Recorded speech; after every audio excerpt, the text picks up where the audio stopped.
SEC meetings are going on, which means the coaches like Kirby Smart are kind of making the media rounds a little bit, getting to hear from them from the first time since spring practice. Kirby's had a lot to say this weekend, whether it be defending Gunnar Stockton, defending Georgia, making a jab at Paul Feinbaum, or what I want to talk about with you in this video, which is he called out a flawed ranking system again. And if you're not familiar, which you should be, if you're watching this, if you're not, that's okay. We'll educate. The college football playoff rankings start taking over in November, right? So they move from the AP poll to the college football playoff committee's rankings, and that's how it gets determined who's going to play in the playoff, what the rankings are week in and week out. And it's a group of people, right? Kind of former athletic directors or current athletic directors, people within the universities, and they rank the teams. Well, there's a lot of people who were in the boat like last year where the Indiana Hoosiers were undefeated for a long time, and they kind of crept up into that top 6 range, but they didn't have a significant win. They play a really good Ohio State team, and they get destroyed. And it's those types of games and those situations where people think, hey, look, this committee is just getting it wrong. Some of these teams who maybe have 1 or 2 more losses but are playing a tougher strength of schedule are just better football teams. And that's the argument that Kirby Smart is ranking. And look, there's been a lot of flaws with the college football playoff and with the ranking system. And they went and changed one of them, which was the most recent problem, where the top 4 seeds are the top 4 conference champions. Now the top 4 seeds who will earn a bye will just be the top 4 teams, right? The best teams should be the ones that get rewarded. But let's bring you Kirby Smart's quote, and let's talk about it. Is he right? Because I kind of went back and looked at last year's history, and I think he can debunk a little bit of what he's saying, but the power index stuff, like those types of rankings where it takes in pretty much everything into account, strength of schedule, and it's a little bit more of a computerized ranking, which people wanted to get away from, would tell you the SEC deserved to have more teams in the college football playoff last year than 3, Georgia, Tennessee, and Texas. Ryan Curley from Dawg Post. Go to dawgpost.com. We'll pump that a little bit later. Kirby Smart said this: there's no outcry saying it's unfair when the SEC gets 13 out of 16 teams into the basketball tournament when using a ranking powers index system. I have a hard time thinking Ole Miss, South Carolina, and Alabama were not part of the best teams in the country, right? So he's comparing how, hey, look, it's true, right? The SEC just had the majority of the conference make the basketball tournament. It was a great SEC basketball season for the men, right? It was great. In football, there is an outcry when it comes to these kinds of things, but basketball not. Part of why not with basketball, well, there's 64 teams in the field, right? So there's a ton of representation. There's representation from smaller conferences, and oftentimes those teams win a couple games. But in the college, football is a little bit different, right? And the levels to it are, anyone can win a basketball game. Anyone can win a football game, but it's much more far-fetched that, let's say if Marshall's a great team this year and Georgia has to play Marshall, it's more far-fetched that Marshall would beat Georgia. It was more far-fetched that Notre Dame lost to Northern Illinois last year, right? That doesn't happen very often. That happens more in basketball. So it's a little bit different. But when we're talking about football, he's calling out the committee for having teams like SMU and Indiana ranked ahead of Alabama, Ole Miss, South Carolina, those SEC teams that were kind of close to being on the bubble of the 12-team college football playoff a season ago. That is more specifically what he's talking about. And look, I couldn't find the power index rankings before the playoffs, but after the postseason concluded, Alabama was ranked in the top 4.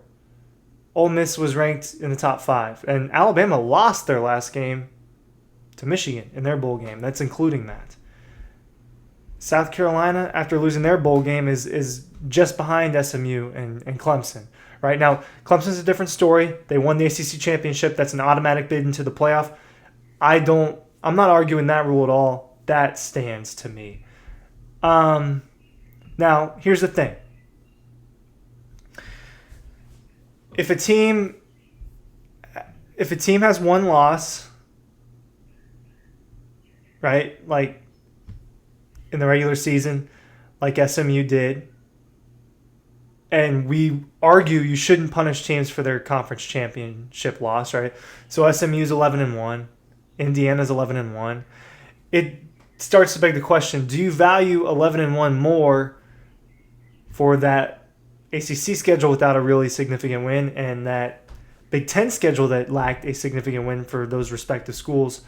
Do you value that over South Carolina, who went 9-3?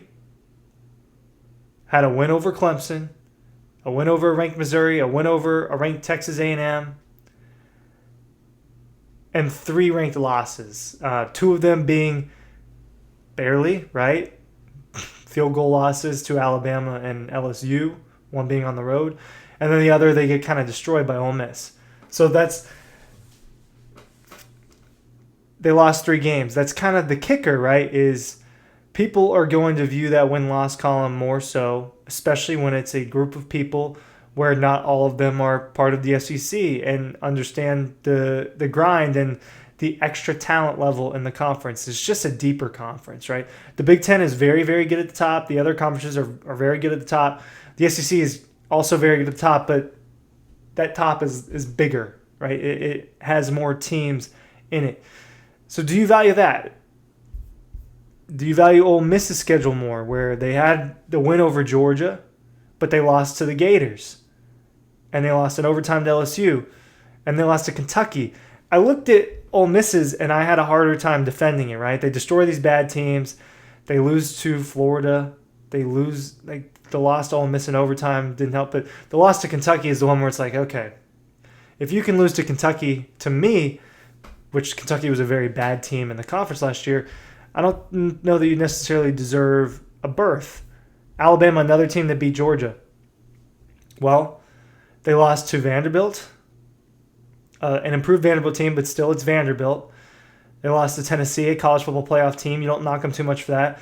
But then they go to Oklahoma and they lose 24-3. Now, I know there was some bad officiating in that game, but losing by 3 touchdowns to a team, the Oklahoma team that really, really struggled in its first year in the conference, and you do it in November, I just, I see both sides of this one. I see, hey, these SEC teams, they have more significant wins. They're playing better teams on a week-in, week-out basis.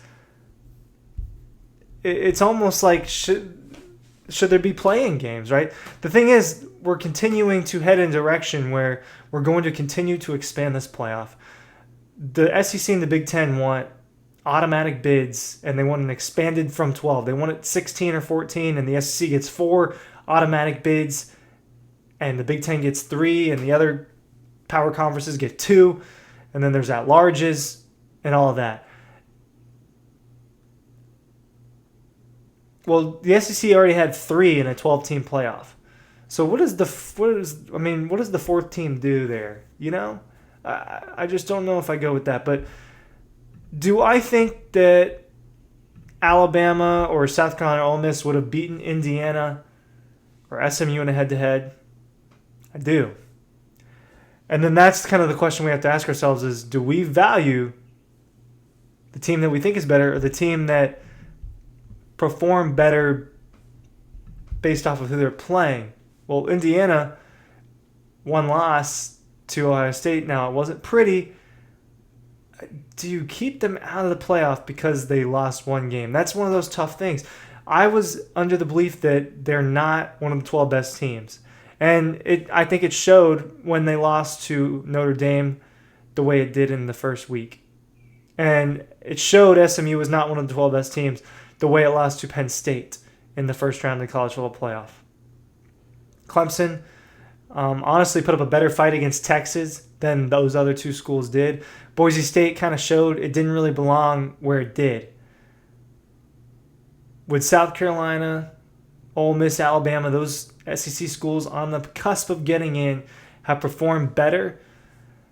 I think so. And this is why people want the playoff to expand. Because if they want it to be fair and have all these extra schools and the Indianas and the SMUs of the world who didn't play as tough as a schedule, didn't have a signature win, maybe these other places didn't play 4 or 5 ranked teams, they supposedly deserve a spot in, but then you get these other SEC teams who, look, they're just they're also good, and now they got to play more good teams because the divisions are out of the way, and Texas and Oklahoma are in the conference. I tend to lean towards Kirby. The problem is I also see the other side, and the other side, seeing both sides kind of shows maybe they should do a 16-team playoff. Now, I've been on the record. I think 16 is too many. I kind of think 12 is too many. This is college football, guys. There's not that many teams that can win the whole thing, all right? Everyone knew Ohio State was going to win last year. It's just what it was. Everyone knew Georgia was going to win a couple years ago. Michigan was clearly the best team in 23. You know what I mean? Thank you for watching.